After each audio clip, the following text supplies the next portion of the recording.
গৰ্খা সম্প্ৰদায়ৰ এটা চিনাকি বা এটা পৰিচিত ঘৰ হৈছে টংচি ঘৰ আৰু আজি এই টংচি ঘৰ যি হেৰাই যাব ধৰিছে বিলুপ্তৰ পথত সেই টংচি ঘৰসমূহ আৰু এই মুহূৰ্তত মই উপস্থিত আছোঁ বাক্সা জিলাৰ ভাৰত ভূটান সীমান্তৱৰ্তী এই ভূটান খুঁটিত উপস্থিত আছোঁ আৰু ভূটান খুঁটি অঞ্চলৰ যিসকল গৰ্খা সম্প্ৰদায়ৰ লোক আছে লোকসকলৰ এটা পৰিচিত ঘৰ আছিলে টংচি ঘৰ কিন্তু আজি সেই টংচি ঘৰ কিন্তু হেৰাই যাব ধৰিছে বিলুপ্ত হ'বলৈ ধৰিছে এটা সময়ত এই ভাৰত ভূটান সীমান্তত যি হাতীৰ যি উপদ্ৰৱ এই হাতীৰ উপদ্ৰৱৰ পৰা ৰক্ষা পাবলৈ এই টংচি ঘৰত আছিলে আৰু কেমেৰা পাৰ্চন ৰূপমে পোনপটীয়াভাৱে দেখুৱাইছে এইটো টংচি ঘৰ এনেধৰণে সেই টংচি ঘৰত উঠি যায় আৰু দেখুৱাইছে সামগ্ৰিক দৃশ্য দেখুৱাইছে প্ৰায় দৰ্শকসকলক পোনপটীয়াভাৱে আৰু এই টংচি ঘৰত এনেধৰণে বসবাস কৰে কাৰণ এটা সময়ত ইয়াত হাতীৰ উপদ্ৰৱ আছিলে আৰু এটা তেখেতৰ সপোনৰ ঘৰ আছিলে এই টংচি ঘৰসমূহ কিন্তু আজি এই টংচি ঘৰ কিন্তু আপুনি যদি এই সীমান্ত অঞ্চললৈ আহে দুই এটাহে টংচি ঘৰ দেখিবলৈ পাব আৰু বাকী যিসমূহ ঘৰ সেই ঘৰসমূহ ইতিমধ্যে পকীকৰণ কৰিছে বা পকীকৰণৰ দৰে নিৰ্মাণ কৰি উলিয়াইছে কিন্তু দুই এটা ঘৰে এনেধৰণৰ যি টংচি ঘৰ এই গৰ্খা সম্প্ৰদায়ৰ লোকসকলৰ মাজত জীয়াই আছে মোৰ লগত এগৰাকী ইয়াৰ লোক আছে কিমান বছৰ থাকিলে এই টংচি ঘৰ আপোনালোকে আমাৰ এইটো থকা হৈছে 55 বছৰ হৈছে 55 বছৰ এতিয়া ভাঙবা ধৰিছে ক'ৰবাত ঘৰ কাঠ পুৰণা হৈছে দি আছে আৰু কি ক'ব হৈছে টংচি ঘৰত কিয় থাকে আপোনালোকে গৰ্খাসকলে টংচি ঘৰত কিয় থাকে কিয় থাকে মানে ঠাণ্ডাৰ কাৰণে বাতাস পায় হাতী ৰখিব পাৰে তলত ধান ৰাখিব পাৰে আওধান আজিকালি নাই আগতে আছিল আজিকালি এতিয়া আওধানো উঠি গৈছে এনেই ওপৰত থাকিব লাগে বাতাস খাবা হাতী কেতিয়াবা আহে হাতীও কমাইছে আজিকালি আগৰ নিচিনা নাহে এনেকৈ চলি আছে যিহেতু এইটো আপোনালোকৰ সপোনৰ ঘৰ টংচি ঘৰটো হেৰাই যাব ধৰিছে নেকি হেৰাই যাব ধৰিছে মানুহবিলাকক ভাঙিছে পুৰণা হোৱা ঘৰটো ভাঙি মাটিত বোৱা ঘৰ বনাইছে সৰু ঘৰ বনাইছে টংচি ঘৰটো ভাঙি দিয়ে সৰু ঘৰে বনাইছে পক্কাৰ ঘৰ বনাব ধৰিছে আজিকালি এইটো হেৰাইছে টংচি ঘৰ নবনাই আজিকালি আৰু পুৰণা যি আছে এই মাত্ৰ টংচি ঘৰত থাকি কেনেকুৱা লাগে ভাল লাগে ঠাণ্ডা পায় অলপ অলপ বাতাস পায় টংচিত যি হ'লেও এইটো মাটিৰ নিচিনা অলপ হ'লেও ওপৰত বাতাস পায় টংচি ঘৰটো কিহেৰে নিৰ্মাণ কৰে আপোনালোকে কি কাঠৰ খুটা চখোৱা মানে শালৰ খুটা আনিছোঁ আমি টিহুৰ পৰা আনি পেলাই খুটাটো লগাই পেলাই ঘৰ বনাইছিলোঁ হয় নিশ্চিতভাৱে টিহুলৈ গৈ টিহুৰ পৰা যি শাল কাঠ ক্ৰয় কৰি আনি এনেধৰণে আজি প্ৰায় 55-60 বছৰ ধৰি এই গৰ্খা সম্প্ৰদায়ৰ লোকসকলে এনেধৰণে টংচি ঘৰত তেখেতসকলে আশ্ৰয় লয় কাৰণ ইয়াত হাতীৰ উপদ্ৰৱ আছিলে আৰু হাতীৰ উপদ্ৰৱৰ যি হাতীৰ ভয়ত কাৰণ হাতীয়ে ইয়াত বহুকেইজন ইতিমধ্যে লোকক মৃত্যুবৰণ হৈছে হাতীৰ আক্ৰমণত আৰু তাৰ পৰা ৰক্ষা পাবৰ বাবে আজি প্ৰায় 50-60 বছৰ ধৰি এনেধৰণে টংচি ঘৰত আশ্ৰয় লৈছে হাতীৰ ভয়ত আৰু যিহেতু ইয়াত গৰম বেছি গৰমৰ বাবে এই টংচি ঘৰত থাকিলে ওপৰত থাকিলে ইয়াত ঠাণ্ডা বতাহ পায় বিভিন্ন সুবিধা হয় কিন্তু আজি সেই টংচি ঘৰসমূহ বিলুপ্ত হ'বলৈ ধৰিছে মোৰ এগৰাকী বাইদেউ আছে বাইদেউ কেনেকুৱা লাগে টংচি ঘৰত থাকি ভাল লাগে টংচি ঘৰত থাকি বতাহ আহে ওপৰত যাম আৰু ওপৰত বহিম ভাল লাগে কিমান বছৰ থাকিলে টংচি ঘৰত আপোনালোকে মই আহাতো 11 বছৰ হৈছে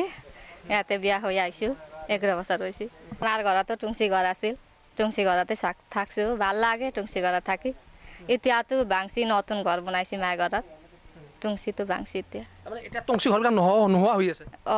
নোহোৱা হৈ আছে কিন্তু টংচি ঘৰ হ'লে ভাল হয় আৰু ওপৰত থাকিবৰ কাৰণে কিবা কিবি হয় ওপৰৰ পৰা দেখা পোৱা যায় টংচি ঘৰ হ'লে ভাল আৰু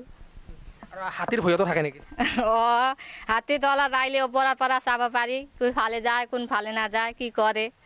এইটো টংচি ঘৰত থাকি খুব ভাল লাগে আপোনালোকৰ ভাল লাগে আৰু এতিয়া ক'ত টংচি ঘৰত থাকে নে বেলেগ ঘৰত থাকে টংচি ঘৰতে আছোঁ আমি এতিয়া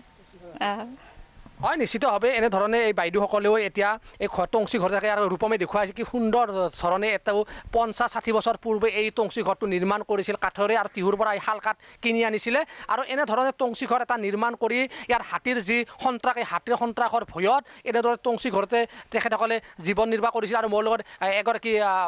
জেঠী আছে জেঠীৰ পৰা জানিব খুজিম কেনেকুৱা লাগে টংচি ঘৰত থাকি ভাল লাগে আগৰ দিনততো হেৰি নাছিল পাকা নাপাইছিল এনেকুৱাই টুংচি ঘৰে আজি আজি ক'ৰ পৰা খুটা কিমান দূৰৰ পৰা টিহুৰ পৰা আনি ইয়াতে কাঠ কাটপাও নাপাইছিল ইমান দূৰৰ পৰা কাঠ আনি সাজিছিল তেতিয়া ওপৰত থাকি তলত ধান থৈছিল আও ধানৰ খেতি আছিল তেতিয়া আজিকালি আও ধানো নাই আৰু টুংচি ঘৰৰ মানুহৰ প্ৰায় নাই এনেকুৱাতে আমি নিৰ্ভৰ কৰি আছোঁ এতিয়া 60 বছৰে হৈ গ'ল এতিয়া এই টুংচি ঘৰত কিমান বছৰ থাকিলে আমি 60 বছৰে হ'ল বয়সো 60 বছৰে হ'ল বেয়া হোৱা নাই ঘৰটো বেয়া হোৱা নাই বেয়া হোৱা নাই এতিয়া থাকিব পৰাই আছে একোৱে হোৱা নাই টুংচি ঘৰত কিয় থাকে আপোনালোকে আমি এই বাটাৰ কাৰণে হাতী চাৰ কাৰণে আজিকালিও হাতী আহি থাকে মাজে মাজে হাতী আহে ইয়াৰে ওপৰৰ পৰা টৰ্চ মাৰিলে দেখা পাম চাব পাৰিম কেতিয়াবা ভঁৰাল ভাঙে ধান চান খায় কেতিয়াবা খেতিত আহে কল খায় কিবা খায় এই ইয়াতে পৰা টৰ্চ মাৰিলে দেখা পাম ইয়াৰ পৰা আটা পাৰিলে আৰু টাউন ভয়তে পলায় পকী ঘৰত থাকিব মন নাযায় পকী ঘৰত থকা এতিয়াতো অৱস্থাত মন যায় আৰু পুৰণ হ'ল ঘৰো বাকী ঘৰ বনাবই লাগিব আৰু পিছত লগিন এইটো আপোনালোকৰ পৰম্পৰা নেকি এই ঘৰটো পৰম্পৰা নহয় তাৰমানে এনেকুৱা জংঘলৰ ঠাই এইটো ঠাইয়ে জংঘলৰ ঠাই কোনা ঠাইৰ কাৰণে এতিয়া চব এতিয়াই গাড়ী গুড়িয়া ৰাস্তা গোটেইখিনি হ'ল তেতিয়াতো একোৱেই নাছিল পানীও খাব নাপাইছিল কিমান দূৰৰ পৰা পানী আনি খাব লাগিছিল তেতিয়া এতিয়া পানী ঘৰতে পাম ৰাস্তাও ভাল হ'ল গাড়ী গুড়িয়াও আহে মেডিকেলে হ'ল একোৱেই নাছিল যাব লাগিছিল নলবাৰী কাবাই বেমাৰী হ'লে নলবাৰী যাব লাগিছিল টুংচি ঘৰত থাকি ভাল লাগে আৰু ভাল লাগে এতিয়া লাগেতো লাগাটো নোহোৱা হ'ব ধৰিছে নেকি টুংচি ঘৰবোৰ এতিয়া গোটেইখিনিৰ ভাঙি পাকা ঘৰ বনাই আছে গোটেই মানুহে আমিহে বনাব পৰা নাই হয় নিশ্চিতভাৱে এনেধৰণে যি টুংচি ঘৰ এই টুংচি ঘৰত যি আশ্ৰয় লৈ এনেধৰণে তেখেতসকলে ইয়াত আশ্ৰয় লৈ জীৱন নিৰ্বাহ কৰি আছে আৰু টুংচি ঘৰৰ এটা সুকীয়া নাম আছে কাৰণ যিহেতু এই ভাৰত ভূটান সীমান্তৰ হাতীৰ উপদ্ৰৱ আছে আৰু এই হাতীৰ উপদ্ৰৱৰ বাবে এনে টুংচি ঘৰত থাকে আৰু হাতী আহিলে ইয়াত গুচি যায় কোনো মানুহৰ ক্ষতি নহয় প্ৰাণ ৰক্ষা হয় আৰু যদি টুংচি ঘৰত নাথাকে এই সীমান্ত অঞ্চলৰ হাতীৰ উপদ্ৰৱত কিন্তু বহুকেইজন লোক ইতিমধ্যে মৃত্যুক আকোৱালি লৈছে এজন মোৰ ইয়াৰ শিক্ষাগুৰু আছে আমি তেখেতৰ ওচৰত যাম কি ক'ব আচলতে টুংচি ঘৰ আজি বিলুপ্তৰ পথত হয় আজিকালি টুংচি ঘৰ প্ৰায় নোহোৱাই হৈছে কাৰণ টুংচি ঘৰ নোহোৱাৰ মূল কাৰণত আমি কাঠ বাঁহ আজিকালি নোপোৱা হ'ল সেইটো এটা কাৰণ বুলি ক'ব পাৰোঁ তাৰপিছত আজিকালি যিটো পৰিৱেশ পৰিৱৰ্তন হ'ল মানুহে নতুন মানে ঠাইলৈ যেতিয়া মানে অহা যোৱা কৰিবলৈ ধৰিলে বিভিন্ন ধৰণৰ নতুন ষ্টাইলৰ ঘৰ দেখি তেওঁলোকৰ অলপ মানে হ'ল পৰিৱৰ্তন হ'ল যে টুংচি ঘৰতকৈ দেখোন এই ঘৰবিলাক শুৱনি হয় গতিকে আমি এই ঘৰ বান্ধি থাকিব পাৰোঁ তো সেই কাৰণতে বোধহয় আজিকালি টুংচি ঘৰ প্ৰায় নোহোৱা হৈছে আৰু কাঠ বাঁহ পাবলৈ নোহোৱা হৈছে আমাৰ জংঘল যিটো আছে এইবিলাক চব তহিলং হৈ গ'ল ভাল কাঠ নাই এতিয়া দূৰ দূৰণিৰ পৰা কাঠ বাঁহ মানে কিনি আনিব লগা হয় এই কাঠ বাঁহৰ দামতকৈ এতিয়া আমাৰ পকী মানে যিটো হেৰি চিমেণ্ট বা পকী ঘৰ বনাওঁতে অলপ কম খৰচো হয় যেন লাগে সেইকাৰণে টুংচি ঘৰৰ পৰা বহুত নিৰাপদ নেকি টুংচি ঘৰটো নিৰাপদ আছিলে কিন্তু মানে মানুহবিলাকে আমাৰ গোৰ্খাবিলাক সাধাৰণতে পাহাৰীয়া জাতিতো গতিকে পাহাৰীয়া জাতিবিলাকৰ মানে গোৰ্খা বুলিয়ে নহয় অন্যান্য জনজাতিৰ তেনে টুংচি ঘৰ আছে কিন্তু অলপ নেপালী বা গোৰ্খাসকলৰ যিটো টুংচি ঘৰ এইটো অলপ ষ্টাইলটো অলপ বেলেগ ওখকৈ বনায় আৰু তলত